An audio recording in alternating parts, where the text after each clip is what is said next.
Subtítulo 5. El uso que el ego hace de la culpabilidad. Tal vez algunos de nuestros conceptos se vuelvan más claros y significativos para ti si aclaramos el uso que el ego hace de la culpabilidad. El ego tiene un propósito, al igual que el Espíritu Santo.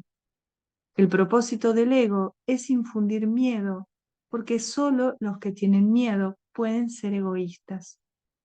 La lógica del ego es tan impecable como la del Espíritu Santo, ya que tu mente tiene a su disposición los medios para ponerse de parte del cielo o de la tierra, según elija.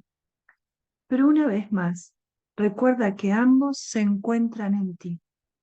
En el cielo no hay culpabilidad, porque el reino se alcanza por medio de la expiación, lo cual te libera para que puedas crear.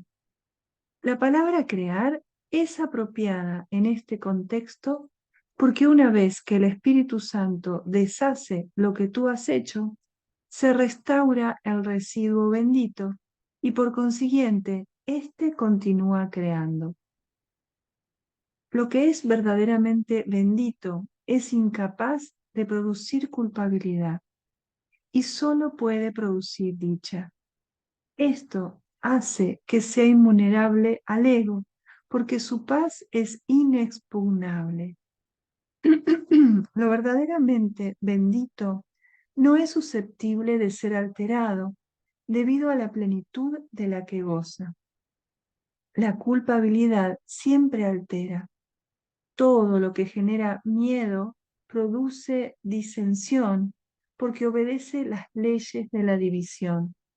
Si el ego es el símbolo de la separación, es también el símbolo de la culpabilidad. La culpabilidad es más que simplemente algo ajeno a Dios. Es el símbolo del ataque contra Dios. Este concepto no tiene ningún sentido excepto para el ego, pero no subestimes el poder que el ego le aporta al creer en él. Esta es la creencia de donde procede toda culpabilidad. El ego es la parte de la mente que cree en la división. ¿Cómo iba a poder una parte de Dios separarse de él sin creer que lo está atacando? Hablamos anteriormente del problema de la autoridad y dijimos que se basa en el concepto de que es posible usurpar el poder de Dios. El ego cree que eso es lo que tú hiciste porque cree que tú eres él. Si te identificas con el ego, no podrás sino percibirte a ti mismo como culpable. Siempre que le hagas caso al ego, experimentarás culpabilidad y temerás ser castigado. El ego es literalmente un pensamiento atemorizante.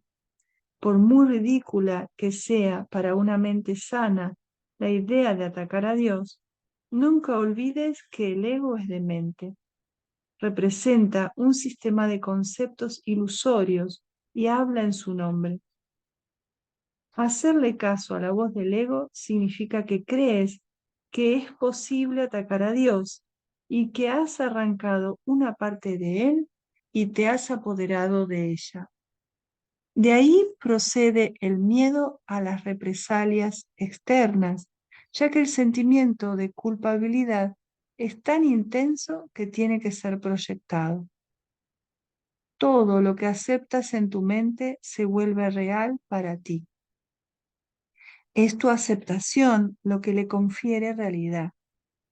El permitirle la entrada al ego en tu mente y entronarlo allí es lo que lo convierte en tu realidad. Eso se debe a que la mente es capaz de crear realidad o de fabricar ilusiones.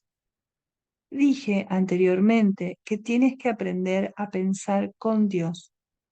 Pensar con Él es pensar como Él, lo cual produce dicha y no culpabilidad porque es algo natural. La culpabilidad es un signo inequívoco de que tu pensamiento no es natural. El pensamiento que no es natural va siempre acompañado de culpabilidad, porque es la creencia en el pecado. El ego no recibe el pecado como una falta de amor, sino como un decidido acto de agresión. Esto es necesario para su supervivencia, porque tan pronto como consideres que el pecado es una insuficiencia, tratarás automáticamente de remediar la situación y lo lograrás. Para el ego, eso es la perdición, pues tú tienes que aprender a verlo como tu emancipación. La mente que está libre de culpa no puede sufrir. Al estar sana, sana a su vez al cuerpo, porque ella misma ha sanado. Las enfermedades son inconcebibles para la mente sana, ya que no puede concebir atacar a nada ni a nadie. Dije antes que la enfermedad es una forma de magia. Quizás sería mejor decir que es una forma de solución mágica. El ego cree que castigándose a sí mismo mitigará el castigo de Dios. Mas incluso en esto es arrogante. Le atribuye a Dios la intención de castigar y luego adopta esa intención como su propia prerrogativa. El ego trata de usurpar todas las funciones de Dios, tal como las percibe, porque reconoce que solo se puede confiar en una lealtad absoluta. El ego no puede oponerse a las leyes de Dios de la misma manera en que tú tampoco puedes hacerlo, pero puede interpretarlas de acuerdo con lo que desea, al igual que tú. Por eso es preciso que contestes la pregunta: ¿qué es lo que quiero? La contestas cada minuto y cada segundo, y cada decisión que tomas es un juicio que no puede por menos que tener consecuencias. Y éstas continuarán repitiéndose automáticamente hasta que tomes otra decisión.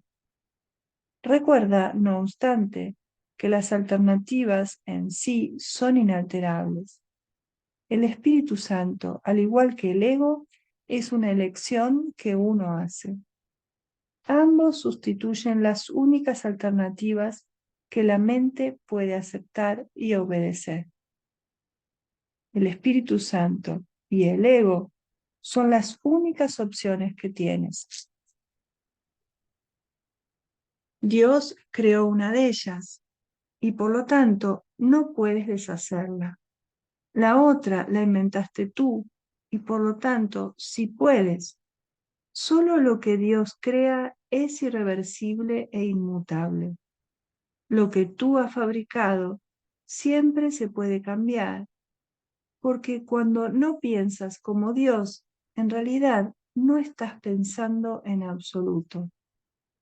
Las ideas ilusorias no son pensamientos reales, si bien puedes creer en ellas. Pero eso es un error. La función del pensamiento procede de Dios y reside en Dios. Puesto que formas parte de su pensamiento, no puedes pensar separado de él. El pensamiento irracional es pensamiento desordenado. Dios mismo pone orden en tu pensamiento, porque tu pensamiento fue creado por Él. Los sentimientos de culpabilidad son siempre señal de que desconoces esto.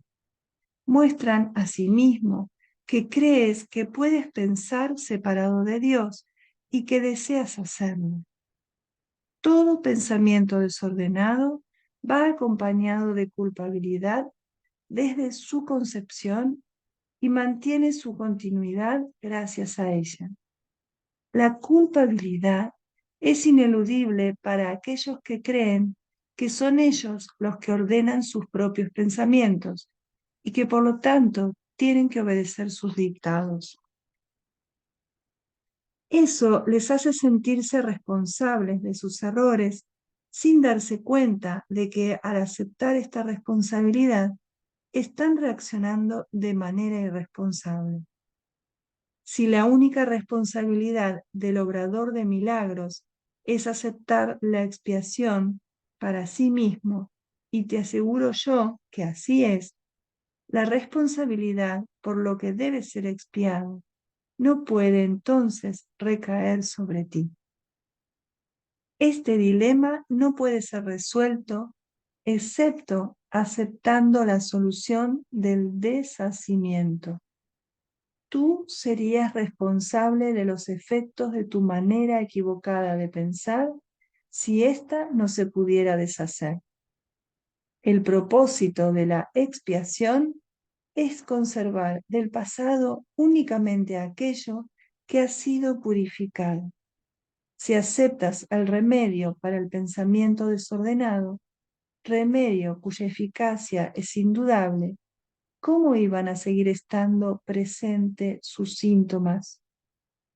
La continua decisión de permanecer separado es la única razón posible de que siga habiendo sentimientos de culpabilidad.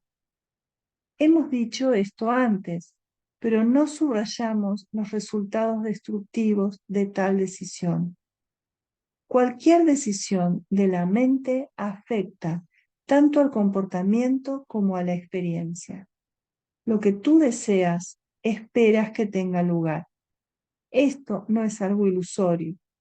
Tu mente ciertamente forja tu futuro y se lo devolverá a la creación plena en cualquier momento si primero acepta la expiación.